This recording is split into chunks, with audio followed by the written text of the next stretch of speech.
नमस्कार दोस्तों। आज आपके लिए मैं एक बहुत ही इंटरेस्टिंग टॉपिक लेके आया हूँ कि हमें ज़िंदगी में गुरु की ज़रूरत क्यों पड़ती है। चाहे वो कोई दुनियावी काम ही हो या फिर हमारी वो पढ़ाई से कोई रिलेटेड काम हो या हमें अपना जन्म सफल करने के लिए जो हमने अपना एक व्यवसाय चुनना है जिससे हमने पैसे कमाने हैं, चाहे वो हो, हमें हर क्षेत्र में एक गुरु की ज़रूरत पड़ती ही पड़ती है। दोस्तों, अब गुरु के बारे में मैं बताऊंगा गुरु असल में होता क्या है। आप देखो, बचपन में जब हम लोग अपने बच्चों को स्कूल में भेजते हैं, जैसे हमें हमारे माता पिता ने स्कूल में भेजा, तो हम जब स्कूल में जाते हैं और हम गुरु की शरण में जाते हैं तो सबसे पहली बात ये होती है कि हमारे पेरेंट्स कभी भी ये नहीं पूछते स्कूल में जाके कि आपके स्कूल में कितने हिंदू, कितने मुसलमान, कितने सिख, कितने ईसाई गुरु पढ़ाते हैं। आप समझ रहे हैं दोस्तों मैं क्या कहना चाह रहा हूँ। हमारे पेरेंट्स और हम भी अपने बच्चों को जब स्कूल में डालते हैं, हम कभी नहीं पूछते कि किस धर्म का गुरु आपके स्कूल में पढ़ाता है, क्योंकि मुद्दा दोस्तों पढ़ाई होती है, मुद्दा धर्म नहीं होता है। गुरु का कोई धर्म नहीं होता है, गुरु का ज्ञान होता है। तो इसीलिए कबीर साहब ने भी बोला है, जात ना पूछो गुरु की, पूछ लीजिए ज्ञान, मोल करो तलवार का, पड़ी रहने दो म्यान। म्यान दोस्तों जिसमें तलवार रखी जाती है, वो काफ़ी सुंदर होती है, हरी, पीली, नीली, अलग अलग तरह की डिज़ाइन उस पर बनी होती है। लेकिन दोस्तों वो कितनी भी सुंदर क्यों ना हो, लड़ाई में वो काम नहीं आती। लड़ाई में वो काम नहीं आती, वो एक भी शत्रु को मार नहीं सकती, क्योंकि उसमें धार नहीं होती दोस्तों। तो धार होती है ज्ञान की, ना कि जात पात की। कबीर साहब कहते हैं, कभी भी किसी गुरु का धर्म जात मत पूछो, ये पूछो कि उसमें ज्ञान क्या है, वो किस ज्ञान की बात कर रहा है। दोस्तों ये बहुत ज़रूरी है कि हमारी ज़िंदगी में गुरु बचपन से ही आए, तभी हमारा जन्म सफल हो सकता है। अगर हमें कोई गुरु ना मिले तो हमारी क्या हालत होती है आप खुद समझ सकते हैं। जो हमारे जो अक्षर हैं, जो हम बोल रहे हैं, ये अक्षर तक गुरु हमें बोलना सिखाता है। हम कुछ अक्षर घर में सीखते हैं, कुछ प्रोनाउंसिएशन अक्षरों की हमें गुरु सिखाता है, जैसे कल, कल, कमल, कमल, कितना कुछ सिखाया जाता है हमें गुरु के द्वारा। तो सोचो कि हम ये अक्षर बोलने के भी काबिल नहीं हैं ढंग से, अगर हमें गुरु ना मिले तो। क्योंकि अगर हम बोलने के काबिल होते तो गुरु कभी भी इन चीज़ों पे हमारा समय बर्बाद ना करता। लेकिन गुरु एक एक साल तक हमें यही पढ़ाता रहता है, यही समझाता रहता है कि कैसे किस अक्षर को बोलना है, और गलती करने पे हमें डांट भी पड़ती थी। जिसका मतलब ये नहीं था कि गुरु हमसे नफरत करता है, हमें डांट रहा है। इसका मतलब ये था कि गुरु हमें तराश रहा है, हमारी गलतियों को सही करके वो हमें सही रास्ता दिखाता था। तो दोस्तों आज जो हम छोटे छोटे अक्षर से लेके बड़े बड़े अक्षर तक जो बोलते हैं, अलग अलग भाषाएं बोलते हैं, ये सब गुरु की ही महिमा है, गुरु का ही प्रताप है। तो इसलिए जिंदगी में जिसके गुरु नहीं होता उसका जीवन कभी शुरू नहीं होता। एक बार अकबर ने बीरबल से पूछा कि हे बीरबल, क्यों भारत में ये गुरु प्रथा चलती है? क्यों तुम लोग हमेशा गुरु पर ज़्यादा जोर देते हो?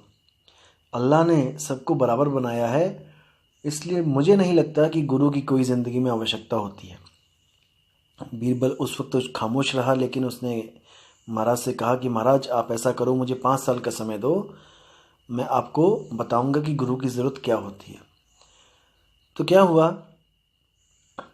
2 बच्चे पैदा होते हैं। उन बच्चों के पैदा होते ही बीरबल उन बच्चों को, एक को तो अपने शहर में रखता है और दूसरे को जंगल में एक छोटी सी कुटिया बनाकर एक सिपाही की ड्यूटी लगा देता है कि इसको वहीं पे रहना है और इसको खाना पीना देना है, पालना है, लेकिन इसके साथ बात नहीं करनी है, इसको बोलना नहीं है कुछ भी, ना ही इससे कुछ पूछना है। तो 5 साल बीत जाते हैं दोस्तों। 5 साल 6 साल के बाद जब वो बच्चे राज दरबार में बुलाए जाते हैं, तो एक बच्चा तो बहुत तालीम के साथ राजा को सलाम करता है और उसकी गुणगान करता हुआ उसको प्रणाम करता है, बाकियों का आदर मान करता है। लेकिन जो जंगल वाला बच्चा होता है वो आके जानवरों की तरह हरकत करता है, उसको बोलना कुछ नहीं आता होता क्योंकि कभी बात नहीं की होती किसी से। तो वो बंदर की तरह कभी इधर छलांग मारता है, कभी उधर देखता है, कभी कुछ करता है। तो राजा हैरान होता है देख के, कहता है बीरबल इसका क्या मतलब है, ये क्या दिखा रहे हो मुझे।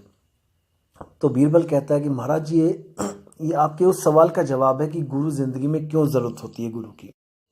आपने कहा कि अल्लाह सबको बराबर बनाता है, सबको एक सी नियामतें देता है, इन दोनों को भी एक सही बनाया था। लेकिन देखो, एक की ज़िंदगी में तो गुरु आ गया और दूसरे की ज़िंदगी में गुरु नहीं आया। तो देखो कैसा ज़मीन आसमान का अंतर हो गया है। हालांकि ये दोनों अल्लाह ने बराबर ही बनाए थे। इसलिए दोस्तों, गुरु ज़िंदगी में बहुत बहुत ज़रूरी है। कैसे ज़रूरी है? जैसे सब्जी में नमक।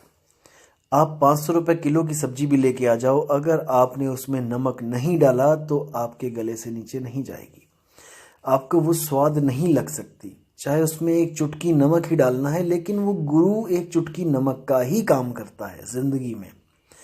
बिना गुरु के ज़िंदगी बेस्वाद होती है, चाहे वो कोई भी क्षेत्र है। जैसे कि आपने दोस्तों अपने स्कूल में 5वीं करी, 7वीं करी, 8वीं करी, 9वीं करी, 10वीं करी। आप 10वीं करके अगर बाहर आ भी जाते हो तो आप अनपढ़ों में नहीं गिने जाओगे, आप अनपढ़ नहीं कहलाओगे, क्योंकि आप लिख सकते हो, आप पढ़ सकते हो। लेकिन दोस्तों, इतना करने के बाद भी अगर आप कहो कि मैं ये ज़िंदगी बिना गुरु के जी लूँगा, तो ये बहुत मुश्किल हो जाएगी। कैसे? जैसे आपने 10वीं कर ली और आप सोच रहे हो कि अब मैं कुछ काम करूं। तो दोस्तों, कुछ काम करूं मतलब कि कोई आपके अंदर जो हुनर हो आप वही काम करोगे। हुनर कैसे? मतलब कोई टीवी ठीक करता है, कोई कार ठीक करता है, कोई घर बनाता है, जैसे मिस्त्री का काम है, या फिर कोई प्लम्बर का काम करता है। ये सब दोस्तों, ये सब सीखने के लिए आपको किसी ना किसी के पास जाकर काम सीखना ही पड़ेगा। गुरु की ज़रूरत पड़ेगी ही पड़ेगी। अगर आप कहो कि मैं बिना किसी के पास गया मैं प्लम्बर बन जाऊं, मैं मैकेनिक बन जाऊं, मैं कोई टीवी मैकेनिक बन जाऊं, मैं कार मैकेनिक बन जाऊं, तो दोस्तों ऐसा संभव नहीं है। आप सीख सकते हो खुद से, ऐसी बात नहीं कि नहीं सीख पाओगे। आप भी कोई टीवी खोल लो और उसमें देखते रहो कि क्या क्या चीज़ कहाँ लगी है, कैसे कैसे डायोड लगे हैं, कैसे कैसे उसमें प्लग्स लगे हैं। लेकिन वो प्लग खराब हो जाए तो उसको ठीक कैसे करना है, ये आपको बताने के लिए एक गुरु का होना बहुत ज़रूरी है। आप नकल तो कर सकते हो बिना गुरु के, लेकिन नकल के लिए भी दोस्तों अकल की ज़रूरत होती है। जब आप कहीं फंस जाओगे, जब आप आगे काम नहीं कर पाओगे, कोई काम नहीं बनेगा, तब आपको ज़रूरत पड़ेगी ही पड़ेगी गुरु की।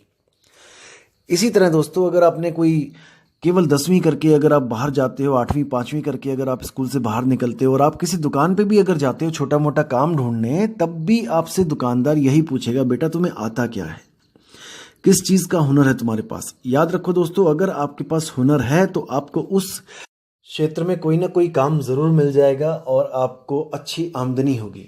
लेकिन अगर आपके पास कोई हुनर नहीं है तो याद रखना दोस्तों, आप अगर कहीं पे काम प्राप्त कर भी लेते हो तो आपको झाड़ू पोछे के अलावा, साफ सफाई के अलावा या चाय पानी पकड़ाने के अलावा और कोई काम नहीं दिया जाएगा, क्योंकि आप में कोई हुनर है ही नहीं। तो गुरु की ज़रूरत होती है आपके अंदर हुनर पैदा करने की। अगर आप सुनियार के पास जाओगे तो वहाँ पर भी जो लड़के बैठे हैं वो भी सुनियारी का काम अपने गुरु से सीख के बैठे हैं। आप जाकर वहाँ नहीं बैठ सकते। हालांकि आप 5 तत्व में पूर्ण हो, जैसे उन लड़कों के पास 5 तत्व हैं, आपके पास भी 5 तत्व हैं। उनके पास बुद्धि है, आपके पास भी बुद्धि है। उनके पास मन है, आपके पास भी मन है, सब कुछ है। उनके पास आत्मा है, आपके पास भी आत्मा है। लेकिन फिर भी केवल गुरु ना होने के कारण आप वहाँ नहीं बैठ सकते, हुनर ना होने के कारण आप वहाँ नहीं बैठ सकते। और जो लोग कहते हैं कि गुरु देह होता है, उनसे बड़ा इस दुनिया में मूर्ख कोई नहीं है। गुरु देह नहीं होता, गुरु ज्ञान होता है दोस्तों। गुरु होता है ज्ञान। जैसे बचपन से लेके आप आज तक जितनी भी क्लासें पढ़े हैं दोस्तों, गुरु आपने बनाए हैं। बिना गुरु के आप एक कक्षा भी पार नहीं कर पाए। लेकिन एग्जाम में कोई भी गुरु आपके साथ बैठ के आपकी मदद नहीं करता दोस्तों। एग्जाम में आपने अकेले ही लिखना है, अकेले ही सारे सवालों के जवाब देने हैं। लेकिन फिर भी गुरु आपके साथ होता है, किस रूप में? शब्द रूप में। जो शब्द गुरु ने आपको क्लास में बताए थे और जिन बच्चों ने उसको ध्यान से सुना था, उसका अभ्यास किया था, वो गुरु अपने बच्चों के साथ शब्द रूप में पल पल संग रहता है। इसको समझना है दोस्तों। कोई भी गुरु से आपने ज्ञान लिया, कुछ भी आपने कोई भी हुनर सीखा, वो भी गुरु जो आपको बता रहा है, जो समझा रहा है, वो शब्द आपके दिमाग में जा रहे हैं और गुरु आपके दिमाग में ऑटोमेटिकली शब्द रूप में फिट हो रहा है। भविष्य में आपके ज़िंदगी में कभी भी कोई परेशानी आएगी, कोई उसी क्षेत्र में कोई ऐसी दिक्कत आ जाएगी जहां पर आपको समझ नहीं आ रहा है अब क्या किया जाए, तब याद रखना दोस्तों, आप क्या याद करने की कोशिश करोगे? आप अपने गुरु के शब्दों को याद करने की कोशिश करोगे कि मेरे गुरु ने इस बारे में क्या बोला था, कि ऐसी दिक्कत आएगी तो क्या करना पड़ेगा। तो गुरु आपके साथ है दोस्तों, आपने बस उसको ध्यान देना है। आप जब ध्यान दोगे तो वो गुरु की एक एक बात आपको सुनाई देने लग जाएगी, उसकी कहीं कहीं एक एक बात आपको याद आने लग जाएगी। इसका मतलब गुरु देह नहीं, गुरु विदेह है, गुरु शब्द है। याद रखना दोस्तों, गुरु शब्द है। जो लोग सोचते हैं कि गुरु एक देह है, उसके पैर दबाने हैं, उसकी सेवा करनी है और सब कुछ गुरु की देह को मान लेते हैं दोस्तों, वो बिल्कुल गलत है। कैसे? आप किसी हुनर वाले गुरु के पास जाओ, जैसे कोई सुनियार गुरु के पास जाओ, आप उसको कहो कि आप मुझे ज्ञान मत दो, आप मुझे बताओ मत कि मुझे क्या करना है, मैं आपके पैर दबाऊंगा, मैं आपको खाना खिलाऊंगा, मैं आपको नहलाऊंगा धुलाऊंगा, मैं आपकी पूरी सेवा करूंगा और वो ज्ञान ऑटोमेटिकली मेरे अंदर आ जाए। ऐसा कदापि नहीं हो सकता दोस्तों, कदापि नहीं हो सकता। लेकिन किसी भी गुरु से आपने कोई ज्ञान प्राप्त करना है दोस्तों, तो उसकी सेवा तो करनी ही पड़ेगी, उसकी सेवा तो करनी ही पड़ेगी। सेवा का मतलब क्या है कि उसके कहने में भी चलना पड़ेगा और अपने मन को निर्मल करने के लिए, एक ध्यान को एकाग्र करने के लिए आपको पूरा कंसंट्रेट भी करना पड़ेगा। अगर आपको नहीं यकीन है तो आप किसी दुकान पे जाकर काम सीख के देखो दोस्तों। जैसे ही आप वहां पे जाओगे तो आपको वहां झाड़ू भी लगाना पड़ेगा, पोछा भी लगाना पड़ेगा उस दुकान पे, हर काम जाले भी उतारने पड़ेंगे वहां पे, सब कुछ करना पड़ेगा केवल उस ज्ञान को सीखने के लिए। और वो सब इसलिए करना पड़ता है दोस्तों, वो गुरु इसलिए करवाता है ताकि आपके अंदर एक शिष्य की भावना आए कि मैं यहाँ पे कुछ सीखने आया हूँ, कुछ लेने आया हूँ, कुछ देने नहीं आया। आप भले ही घर से क्यों ना चौधरी हो, घर से क्यों ना आप लाखों करोड़ों के मालिक हो, लेकिन अगर आप कहीं पे काम सीखने जाते हो तो आप अगर अपना अहंकार लेके जाओगे तो वो गुरु चाहते हुए भी आपको वो काम नहीं सिखा पाएगा।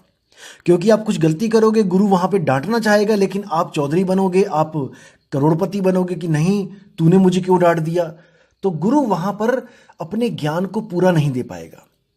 आप कुछ सीखने की कोशिश नहीं करोगे, वहां पे अगर आप अपनी हैसियत दिखाने की कोशिश करोगे तो गुरु आपको चाहते हुए भी वो पूर्ण ज्ञान नहीं दे पाएगा। और इसीलिए निम्न पद में लाने के लिए, आपके मन को शुद्ध करने के लिए आपसे सेवा करवाई जाती है, आपसे झाड़ू लगवाए जाते हैं, ताकि आपके मन से ये अहंकार निकल जाए कि मेरी कोई हैसियत है। याद रखो दोस्तों, जब तक आपके मन में ये है कि मेरी कोई हैसियत है, जब तक आप कभी भी उस ज्ञान को नहीं समझ पाओगे, क्योंकि ये ज्ञान अपनी हैसियत खत्म करके गुरु की हैसियत तक पहुंचने के लिए बना गया है। याद रखना दोस्तों, अगर आप अपने आप को करोड़पति समझते हो और करोड़पति ही मानते हो तो आप कभी अरबपति नहीं बन सकते। आपको अरबपति बनने के लिए करोड़पति की भावना को खत्म करना ही पड़ेगा। तो दोस्तों, जितना मैंने आपको बताया है इस पे विचार करना पड़ेगा, विवेक लगाना पड़ेगा और सत्य असत्य का निर्णय आपको खुद करना पड़ेगा, क्योंकि आप ही वो दिव्य हंस हो, आप ही वो हंस हो जो नीर और शीर यानी कि दूध और पानी को अलग अलग करके दूध तो पी लेता है और पानी को छोड़ देता है। इसलिए आपने एक हंस बनना है और गुरु को धारण करके अपने आप को निखारना है। कुछ लोग दोस्तों ऐसे भी मिलेंगे आपको जिंदगी में जो आपको कहेंगे कि नहीं, बिना गुरु के भी आत्मा परमात्मा को पाया जा सकता है, बिना गुरु के भी इस दुनिया के किसी भी काम को सीखा जा सकता है। दोस्तों, ऐसा कदापि नहीं हो सकता। आप दुनिया का भी कोई काम अगर अपने मन से भी करने लग जाओ तो दोस्तों आप उतना ही ज्ञान प्राप्त कर सकते हो जितना आपको अनुभव होगा। और याद रखना दोस्तों, अनुभव गलत और सही दोनों होते हैं। अनुभव का मतलब ये नहीं होता कि आपको सही ही अनुभव हुआ है। सही अनुभव हुआ है इसका कैसे पता लगेगा आपको? जब आप किसी ऐसे व्यक्ति के साथ उस अनुभव को मैच करवाएंगे, तब आपको पता लगेगा कि ये मेरा अनुभव सही है या गलत है। तो हमारे जितने भी अनुभव होते हैं, जैसे बड़े बड़े साइंटिस्ट हैं, उन्होंने अपने अनुभव लिखे हैं। याद रखो दोस्तों, अगर 1000 बार उसको अनुभव हुआ है, जैसे आइंस्टाइन ने बल्ब बनाया था, तो उसने बताया कि मैंने 1000 बार कोशिश करी और जिसमें से 1000 अनुभव में से 999 अनुभव मेरे गलत थे। क्योंकि जब उसने आखिरी बार 1000वें अनुभव में जब बल्ब बनाया, तब उसको रोशनी बल्ब से प्राप्त हुई। इसका मतलब कि उसने जो 999 बार जो कोशिशें करी थी, जो अनुभव प्राप्त किया था, वो गलत था। अगर उन 999 तरीकों से अगर आप अनुभव प्राप्त करने की कोशिश करोगे, तो आप भी जीरो तक ही पहुंच पाओगे, क्योंकि उसके वो अनुभव ही गलत थे। तो वो जो 1000 में से एक अनुभव जो सही था, जब आप उसके साथ उसके कहे पे चलोगे, उसके अनुभव को अपना अनुभव बनाकर उस पर प्रैक्टिकल करोगे, तब ही दोस्तों आपको भी ऐसे बल्ब से रोशनी प्राप्त होगी, जिसको हम उसका सफल अनुभव कहते हैं। तो दोस्तों, विचार करना है, विवेक लगाना है, ऐसे ही किसी के पीछे नहीं चले जाना है। मैं फिर से बोलूंगा, दुनिया में हजारों लाखों गुरु हैं, एक पत्थर उठाओगे 2 गुरु निकलेंगे, ऐसी स्थिति हो चुकी है आज। लेकिन दोस्तों याद रखना, गुरु बहुत बहुत बहुत ज़्यादा सोच समझ के करना चाहिए, विवेक लगा के करना चाहिए। कभी भी ये नहीं देखना चाहिए कि उस गुरु की संगत कितनी है, वो कितना लाखों में खेलता है, वो हवाई जहाज से आता है, वो हेलीकॉप्टर से उतरता है, उसके पास इतने सेवादार हैं, उसके पास इतनी ज़मीनें हैं, उसके पास इतना बड़ा नाम है, मंत्री संतरी उसके आगे पीछे घूमते हैं। कभी नहीं। ये सब 3 लोग की बातें हैं दोस्तों। हमें जो गुरु चाहिए, हमें इन लोगों से पार उस सत्य स्वरूप शब्द को लखाने वाला गुरु चाहिए, जिसके लिए मदन साहिब कहते हैं, सोई गुरु पूरा कहाए, 2 अक्षर का भेद बताए, एक छुड़ाए एक लखाए, तब प्राणी निज घर को जाए। इन्हीं 2 अक्षरों के बारे में नानक साहब कहते हैं, जेतु पढ़िया पंडित बिन 2 आखर 2 नामा, प्रणवत नानक एक लंगाए, जोकर सच समावा। कबीर साहब भी कहते हैं, कहें कबीर अक्षर 2 भाख, और होगा खसम तो लेगा राख।